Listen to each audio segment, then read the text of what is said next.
High সবাইকে and welcome back to our new blog. কেমন আছো তোমরা সকলে? আশা করছি সকলে খুব ভালো আছো, আমিও বেশ ভালো আছি। আজ ছিল স্যাটারডে, আর স্যাটারডে দুপুরবেলা থেকে আজকের ব্লগটা আমি স্টার্ট করছি। আজকের ভিডিওটা একটু অন্যরকমের হচ্ছে, তো চলো আজকের ভিডিওটা এখান থেকে স্টার্ট করা যাক। দুপুর তৈরি হয়ে একদম বেরিয়ে পড়েছি। কেমন লাগছে কিন্তু অবশ্যই জানিও। এই সোয়েটারটা হলো দিদির, একদম নতুন কিনেছে, তো আমি ভাবলাম আজকে আমি গলিয়ে পরে বেরিয়ে যাই। তো তারপরেই হলো সোজা এখন দুপুরবেলা যাচ্ছি কোথায় বলো তো? যাচ্ছি হলো লাঞ্চ করতে। হ্যাঁ, আজকে কোনো চাইনিজ বা কোনো বিরিয়ানি কিচ্ছু লাঞ্চ করব না। আজকে হলো একদম নিরামিষ থালি খাবো। বারাসাতে রয়্যাল প্রিন্সে কিন্তু খুলে গিয়েছে, বেশ অনেক দিন হয়েছে নিরামিষ থালি হোক বা বাফেট, আমরা তো প্রচুর ট্রাই করি, তবে এই নিরামিষ থালিটা কিন্তু এখনও ট্রাই করা হয়নি। তাই ভাবলাম যে যাই গিয়ে আজকে স্যাটারডে যখন আছে দুপুরের লাঞ্চটা ওখান থেকে গিয়ে সেরে আসি। তো যেমন ভাবনা তেমন কাজ, চলে আসলাম রয়্যাল প্রিন্সে, আর এসেই হলো ঢুকে পড়লাম। আমি আর আর্য চলে এসেছিলাম, আর এই যে এখানে আর্য অফিস থেকে এসেছে। ও দুপুরবেলা লাঞ্চ করেনি, ভাবলাম একেবারে একসাথে ওখানে গিয়ে লাঞ্চ করব। তো এই হলো তার মেনু। এখানে যে শুধু নিরামিষ থালি পাওয়া যায় তা না, মাটন থালি, চিকেন থালি, সব রকমের থালি পাওয়া যায়। তো এখান থেকে আমরা দুটো নিরামিষ থালি অর্ডার করেছিলাম। তার মধ্যে একটা বাসন্তী পোলাও দিয়ে থালি ছিল, আর একটা নর্মাল রাইস দিয়ে মানে স্ট্রিম রাইস দিয়ে একটা থালি ছিল। তো চলো এখন বেশ কিছুক্ষণ অপেক্ষা করা যাক, কারণ থালিটা আসার জন্য ওয়েট করছি। আমি ভীষণ এক্সাইটেড ছিলাম এই নিরামিষ থালিটা খাওয়ার জন্য। আর এছাড়া আমরা না থালি সবসময় খাই পুজোর অষ্টমীর দিনকার, ওই দিনটাই বেসিক্যালি আমাদের স্পেশালি থালি খেতে খুব ভালো লাগে, একদম বাঙালিয়ানা থালি খাই। তবে এমনি সময় সেভাবে আর থালি খাওয়া হয় না। তো চলো, আর এই হলো রয়্যাল প্রিন্সের ভিতরের অ্যাম্বিয়েন্স। আর এর আগে আমার বার্থডে একবার এই রয়্যাল প্রিন্সে সেলিব্রেট হয়েছিল, তারপর থেকে আর সেভাবে আসাই হয়নি। তো চলো এখন তো ভিতরটা একটু দেখিয়ে দিলাম। ভিতরে প্রচুর লোকজন ছিল, প্রচুর লোকজন ছিল।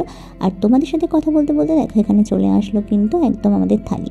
ফার্স্টের থালিতে ছিল হলো স্ট্রিম রাইস, সাথে লাল শাক ভাজা, বেগুনি, ধোকার ডালনা, এমনি ডাল, একটা সবজি, সাথে ছিল হলো পায়েস, চাটনি, পাঁপড়, আর সাথে ছিল হলো একটা ঘোল। আর এখানে ছিল হলো বাসন্তী পোলাও, সাথে ছিল আলুর দম, তারপরে ধোকার ডালনা, তারপরে চাটনি, পাঁপড়, আর একটা লস্যি টাইপের।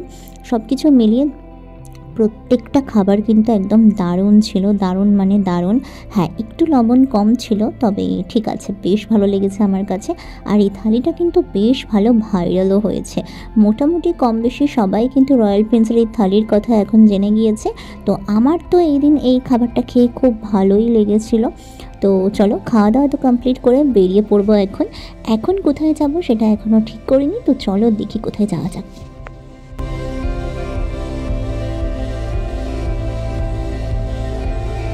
এই যে এখন হলো রোডে উঠে পড়েছি, আর এখন রাস্তায় বেরোনোর পরে ভাবছি যে কোথায় যাব। কিচ্ছু জানি না কোথায় যাব, হুট করে বেরিয়েছি কোনো প্ল্যান ছাড়া। আগে তো প্রায় সময় একটু টুকটাক এদিক ওদিক ঘুরতে যাওয়া হতো, এখন তো সেসব যাওয়াই হয় না। তবে এই দিন অনেক দিন বাদে এরকম দুপুরবেলা বেরোলাম। তবে খাওয়া দাওয়ার পরে কিন্তু বেশ কষ্ট হচ্ছিল, মানে খাওয়া দাওয়ার পরে ইচ্ছা করে একটু ঘুমাই, একটু ল্যাদ খাই। তবে সেদিনকার সেরকম কোনো প্ল্যানিং ছিল না, সেদিনকার ছিল একটু ঘুরু করবো, কিছু ফটো তুলবো, এইসব। দুপুরে খাওয়া দাওয়া হয়ে গেছে, এখন হলো রাস্তায় দাঁড়িয়ে ভাবছি কোথায় যাওয়া যায়।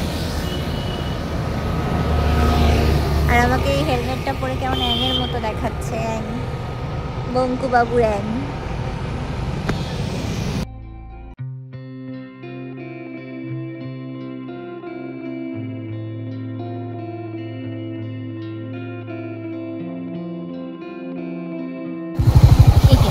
আমরা এখন যাচ্ছি হলো সুন্দর একটা জায়গায়।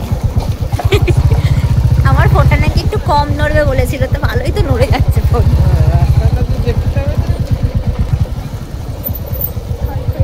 শেষ হয়ে গেছে।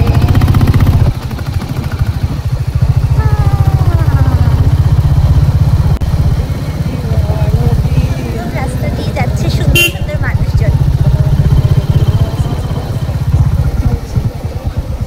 চলো আবার কি একটা পিছন থেকে আমাকে বলছে হ্যালো গাইস। মানে আমার কোনো ভিউয়ার্স নেই, কোনো সাবস্ক্রাইবার নেই, তারপর লোকে আমাকে রাস্তায় ট্রোল করে দিচ্ছে, ভাবা যায়। হ্যালো গাইস, চাই পিলো। আর এরা হলো ঘরের শত্রু ভীষণ, এরা আমাকে বেশি ট্রোল। হ্যালো গাইস, চাই পিলো।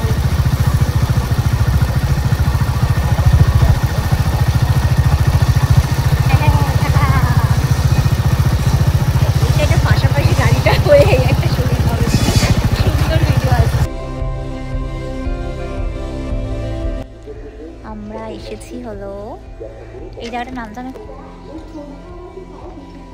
যাই হোক, আমরা নাকশা কালী মন্দিরে এসেছি কোথাও, এখানে অনেকদিন বাদে এসেছি। চলো,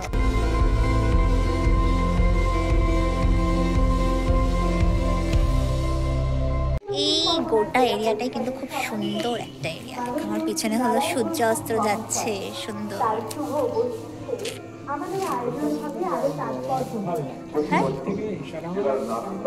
হ্যাঁ, গাড়িটা তো সুন্দরই, কার পছন্দ দেখতে হবে না?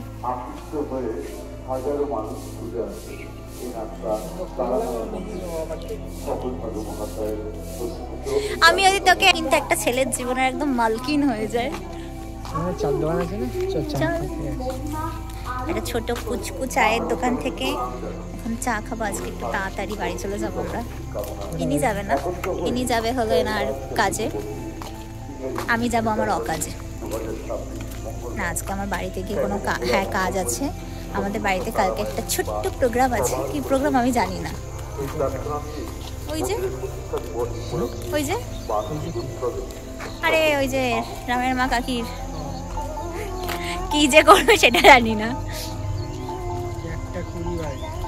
এই নকশা মায়ের মন্দিরে আমি আগে পরে এই নিয়ে অনেকবারই আসলাম। একবার দিদি, আমি, সঞ্চুদা আমরা সকলে মিলে এসেছিলাম, একবার ভাই আমরা এসেছিলাম। বেশ অনেকবারই আসা হয়েছে, আর মা কিন্তু বেশ জাগ্রত। তোমরা চাইলে একবার এসে মায়ের মন্দির থেকে ঘুরে যেতে পারো। তো আজকের ভিডিওটা ছিল এত অবধি। ভিডিওটা ভালো লাগলে প্লিজ একটা লাইক করে দিও, আমার চ্যানেলটাকে অবশ্যই করে সাবস্ক্রাইব করো। দেখা হবে পরের কোনো ভিডিওতে। তখন সুস্থ থেকো, সাবধানে থেকো, ভালো থেকো। তো চলো আজকের মতো টাটা।